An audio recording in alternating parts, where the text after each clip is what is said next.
Bulldozer আর excavator দিয়ে ভেঙে দেওয়া হচ্ছে অবৈধ স্থাপনা, উদ্ধার করা হচ্ছে বেদখল জায়গা।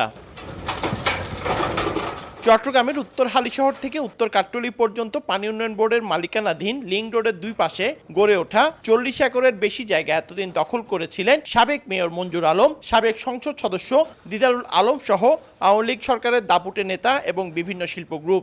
এর আগে বেশ কয়েকবার উদ্যোগ নিলেও নানা বাধাই উচ্ছেদ করতে পারেনি পানি উন্নয়ন বোর্ড। তবে রাজনৈতিক পট পরিবর্তনের পর অবৈধ রেস্তোরাঁ, গ্যারেজ, মিনি স্টেডিয়াম সহ বিভিন্ন প্রতিষ্ঠান ভেঙে ফেলা হয়।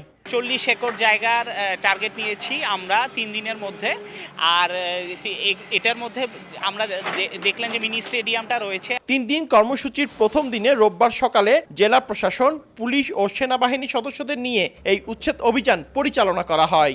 আমাদের যে জায়গাগুলো বিরোধপূর্ণ এবং বিরোধপূর্ণ ছাড়া সেই জায়গাগুলো আমরা ডিমার্কেট করে দিয়েছি আগেই, এবং খুব শান্তিপূর্ণভাবে আমরা এখানে আমাদের উচ্ছেদ কার্যক্রম পরিচালনা করছি। দখলমুক্ত করা বিস্তীর্ণ জায়গায় জলাধার করা গেলে নগরীর জলাবদ্ধতা শতভাগ নিরসন করা সম্ভব বলে মনে করেন নগর পরিকল্পনাবিদ। জলাধার যদি নির্মাণ করা হয় তাহলে এই পানিগুলো এখানে আসলে তাহলে জলাবদ্ধতা চট্টগ্রাম শহরের জলাবদ্ধতা প্রায় 100% কমে যাবে।